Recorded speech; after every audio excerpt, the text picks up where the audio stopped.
کا جذبہ، جس کو اردو زبان میں مشت زنی کہتے ہیں، اپنے ہی ہاتھوں سے اپنی جوانی کو ضائع کرتے ہیں، اس لیے کہ شادی نہیں ہوئی، گندے مناظر دیکھ رہے ہیں، گندے مناظر دیکھ رہے ہیں تو مشت زنی کر رہے ہیں۔ اور مشت زنی کرنے کا حال کیا وہ آپ کو بتاؤں۔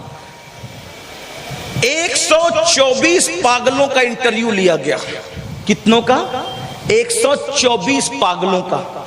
124 میں سے 24 لوگ جو پاگل ہوئے وہ مشت زنی کی وجہ سے۔ مشت زنی پاگل کرتا ہے، کمر میں درد، دن بھر سستی کا ہونا، چڑچڑا پن، آنکھیں بالکل سونی سونی ہو جانا، آنکھوں کے اندر پیلا پن آ جانا، چہروں کا غبار ختم ہو کر کے اندر دھس جانا، مردہ چلتا پھرتا مردہ بن جاتا ہے مشت زنی کرنے والا۔ علامہ عبدالعلی میٹی صدیقی رحمت اللہ علیہ مبلغ اسلام نے پوری کتاب لکھی ہے اس پر، اٹھا کر کے پڑھو۔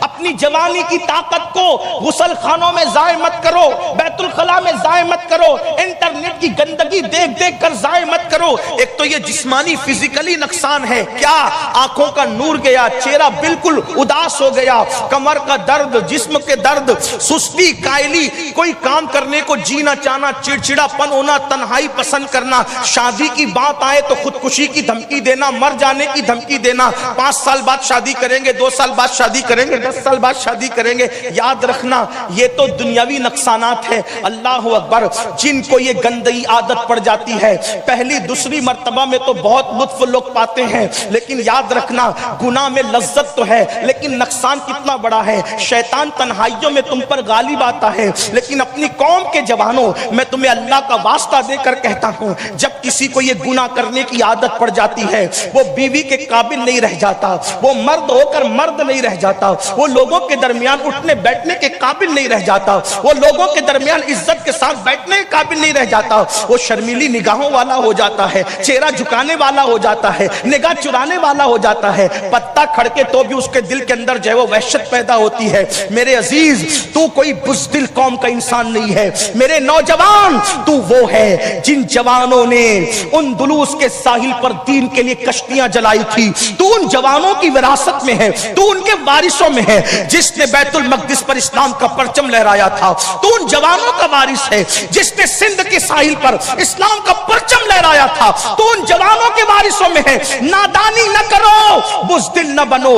مشت زنی کرنے والوں کو تنہائی میں ڈر لگتا ہے، اگر تیزی سے ہوا چلے وہ بھی گھبرا جاتے ہیں، اختلاج قلب یعنی دل کی دھڑکن ان کی تیز ہو جاتی ہے، ام الامراض کا وہ شکار ہو جاتے ہیں، بیماریوں کی آماج گاہ بن جاتے ہیں۔ یہ تو دنیاوی نقصانات ہے، اور بستر میں چھپ چھپ کے روتے ہیں، لمحوں کے گناہوں نے صدیوں کی سزا پائی۔ اللہ اکبر، زنا سے جتنا نقصان ہے اس سے زیادہ فزیکلی طور پر مشت زنی سے نقصان ہے، یعنی اپنے ہی ہاتھوں سے اپنے عضو کو رگڑ رگڑ کر کے اپنی جوانی کو ضائع کرتے ہو۔ اللہ اکبر۔ اب آئیے حدیث پاک میں اللہ اکبر اس کے عذاب کے متعلق سننے۔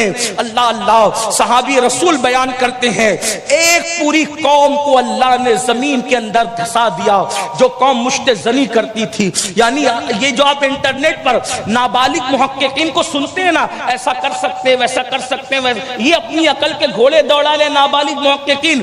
ہم لوگ کسی نابالغ محقق کے قائل نہیں ہے، ہمارے یہاں محقق علی الاطلاق شیخ عبداللہ محدث دہلوی کی تحقیق موجود ہے، علامہ ابن الجوزی کی تحقیق موجود ہے، امام اعظم کی تحقیق موجود ہے، امام شافعی کی تحقیق موجود ہے، امام مالک کی تحقیق موجود ہے، حضرت سیدنا امام احمد ابن حنبل کی تحقیق موجود ہے، غوث اعظم کی تحقیق موجود ہے، اور ہمارے یہاں 14ویں صدی میں امام اہل سنت اعلی حضرت امام احمد رضا کی تحقیقات موجود ہے، ہمارے بزرگوں کی تحقیقات موجود ہے۔ آج لوگ پتہ نہیں کہاں کہاں سے اٹھ کر آتے ہیں، اور آنے کے بعد ناجائز چیزوں کو گھما پھرا کر کے اپنی طبیعت کے مطابق نوجوانوں کو اپنے فرقے سے جوڑنے کے لیے اور ان کو متاثر کرنے کے لیے ان کو سہولت دینے کے چکر میں ان کو گمراہی کے جب وہ اندھیرے میں ڈھکیلنے کی کوشش کرتے۔ سن لو، صحابی رسول کہتے ہیں کہ ایک قوم کو صرف اس لیے زمین میں دھسا دیا گیا کہ وہ اپنے ہاتھوں سے مشت زنی کرتی تھی۔ اللہ کے رسول علیہ السلام ارشاد فرماتے ہیں، قیامت کے دن کچھ لوگ ایسے ہوں گے جن کے ہاتھ حاملہ ہوں گے، حاملہ یعنی ہاتھوں پر حمل کا اثر ہوگا. استغفر اللہ. اللہ پاک سب کی حفاظت فرمائے. صحابہ کرام عرض کرتے ہیں حضور ہاتھوں پہ حمل ہو, ہاتھوں پہ حمل کا اثر ہوگا. آقا فرماتے ہیں حضور کس کے؟ فرمایا جو اپنے ہاتھوں سے اپنے عضو کو, شرم کو رگڑتے ہوں گے اور رگڑ کر کے اپنی جوانی کو ضائع کرتے ہوں گے, جب وہ قیامت کے دن اٹھیں گے تو ان کے ہاتھ حاملہ ہوں گے, حاملہ. اور پھر ایک روایت ہے قیامت کے دن جب ایک بندے کو لایا جائے گا تو اس حال میں وہ آئے گا. سن لیں اے میری قوم کے جوانوں, خدا کے لیے اپنے آپ پہ رحم کرو, دنیا اور آخرت کو تباہ نہ کرو, برباد نہ کرو. تم اپنی قوم کا بڑا قیمتی سرمایہ ہو. تمہارے درمیان ننگی فلمیں لا کر, تمہارے درمیان گندی فلمیں لا کر, تمہارے درمیان گندے مناظر لا کر تمہیں تباہ کیا جا رہا ہے, تمہیں برباد کیا جا رہا ہے. خدا کے لیے تم بربادی کے چکر میں نہ آؤ, اپنی نگاہوں میں تقدس پیدا کرو. آؤ آؤ, ایک شخص کو میدان محشر میں لایا جائے گا اور اس حالت میں لایا جائے گا, جب وہ آئے گا تو اس وقت اس کے پاس کٹے ہوئے سر کے یعنی بغیر سر کے ہزاروں بچے ہوں گے, اور کٹے ہوئے سر کے بچے کہیں گے انصاف انصاف انصاف, آج عدل کا دن ہے, آج انصاف کا دن ہے. قدرت کا منادی کہے گا کیا چاہتے ہو؟ تو وہ کٹے ہوئے بچے جو بغیر سر کے بچے ہوں گے کہیں گے کہ یہ وہ شخص ہے جس نے ہمیں نالیوں میں بہا دیا تھا, جس نے ہمیں غسل خانوں میں بہا دیا تھا, یعنی اپنی شرم کی جگہ کو مل مل کے اس نے اپنی جوانی کو, اپنے مادے کو جو ہے وہ ضائع کر دیا تھا, اسی کے اندر ہم موجود تھے. اس لیے کہ ایک قطرے کے اندر لاکھوں بچوں کی پیدائش کی صلاحیت ہوتی ہے, تو جس نے قطرہ ضائع کیا اسے لاکھوں بچوں کے قتل کا ذمہ دار ٹھہرایا جا سکتا ہے. اللہ اکبر. آپ غور کریں, اللہ کا عذاب برداشت کرنے کی طاقت ہے, قوت ہے. جب اللہ نے حلال ذرائع پیدا کیے ہیں تو کیوں حرام کے اندر ڈوبے ہو, کیوں گندی فلمیں دیکھتے ہو, کیوں انٹرنیٹ کی نوستوں میں ملوث ہو؟ اب بہت سے لوگ کہتے ہیں ہم نکلنا چاہتے ہیں, نکل نہیں پا رہے ہیں. بس ایک بات آپ سے کہتا ہوں, ہر گناہ سے نکلنے کا, بچنے کا سب سے خوبصورت ذریعہ یہ ہے, جب بھی گناہ کرنے کو طبیعت چاہے تو یہ تصور کرنا اللہ دیکھ رہا ہے, اللہ دیکھ رہا ہے, اللہ دیکھ رہا ہے. نادان, ارے جب عبادت کرتے وقت یہ تصور رکھنے کا حکم ہے کہ اللہ دیکھ رہا ہے, تو گناہ کرنے کو جب دل چاہے تو یہ کیوں نہیں سوچتے کہ اللہ دیکھ رہا ہے؟ میرے آقا سے پوچھا گیا احسان کیا ہے, تو آقا علیہ السلام نے یہی تو فرمایا تھا, انت عبد اللہ کانک ترا فإن لم تکن ترا فإنه یراک, کہ جب تو عبادت کرتے ہیں شان سے کر, گویا تو اللہ کو دیکھ رہا ہے. اور اگر یہ تصور نہیں کر سکتا تو یہ سوچ کہ اللہ تجھے دیکھ رہا ہے, اور وہ تو تجھے دیکھ ہی رہا ہے. جب عبادت کے وقت یہ تصور کرنے کا حکم ہے کہ اللہ دیکھ رہا ہے, تو تنہائیوں کے اندر جب جوانی ضائع کرنے کا من چاہے, جب گندی فلمیں دیکھنے کا من چاہے, جب زنا کے اڈوں پہ جانے کا من چاہے, جب جوا کے اڈوں پہ جانے کا من چاہے, جب کسی کے حسن سے لطف اندوز ہونے کا من چاہے, اس وقت تصور کرنا اللہ دیکھ رہا ہے, اللہ دیکھ رہا ہے. اور امام المتکلمین علامہ نقی علی خان تفسیر علم نشرہ میں ایک حدیث لکھتے ہیں اپنی کتاب کے اندر کہ جو بندہ کسی ایسے منظر کو جس کو اللہ نے دیکھنے سے منع کیا ہے, اس منظر کو دیکھنے سے نگاہیں روک لے اس تصور کے ساتھ کہ اللہ دیکھ رہا ہے, اللہ اسی وقت اس کو جنت نعیم میں بے حساب داخل کرنے کا وعدہ فرما لیتا ہے, جنت نعیم میں اس کا داخلہ لکھ دیتا ہے. تو میرے پیارے آقا علیہ السلام کے پیارے دیوانوں, اللہ اکبر, یہ گناہ بڑھتا جا رہا ہے. لیکن ایک بات کہتا ہوں, اگر توبہ کرو گے نا, توبہ کرو گے تو انشاءاللہ یہ بیماری کا حل بھی اللہ عطا کر دے گا اللہ تعالیٰ. ایک نوجوان کے والد, میں اپنی بات پہ نہیں اللہ اس کے رسول پہ یقین کر کے, ایک نوجوان کے والد میرے پاس, انہوں نے کہا بیٹے کی منگنی ہو چکی اور منگنی ہو گئی اور وہ اب شادی کے لیے نہ بولتا, آپ اگر کہیں گے تو مان جائے گا. منگنی انہیں وقت گزرا, اب شادی نہیں کرتا ہوں, بہت بے عزتی ہوگی میری برادری میں. میں نے اس کو بلایا, میں کہا تو شادی, اس نے کہا میں نہیں کر سکتا. مسئلہ کیا مجھے بتا. اس نے بتایا کہ میرے دوست کو ایڈز ہو گیا, وہ مر گیا, فلاں فلاں نام بھی بتایا. کہا بالکل مر گیا. بولے جتنی بار اس نے بدکاری کی, زنا کی, اتنی بار میں نے بھی کی. ایک دن میں 2-2 3-3 بار گئے بدکاری کی. اب میں سوچتا ہوں کہ شادی کروں گا تو میری وجہ سے اس کی زندگی برباد ہو جائے. جب میرے دوست جتنا میں نے بھی کیا تو مجھے ایڈز تو ہو گئے. میں نے کہا تو شادی کی تاریخ کے لیے ہاں کر, میں گارنٹی دیتا ہوں تجھے ایڈز نہیں ہوگا. شرط تو صرف ایک ہے, تو سچی توبہ کر, اس کے بعد مت جانا. اگر اللہ نہ کرے تجھے ایڈز ہوگا نا تو میرا دامن پکڑنا, میں موجود ہوں, جو چاہے پھر تو مجھے سزا دلوا دینا, دے دینا, نہیں ہوگا شادی کے لیے ہاں کر.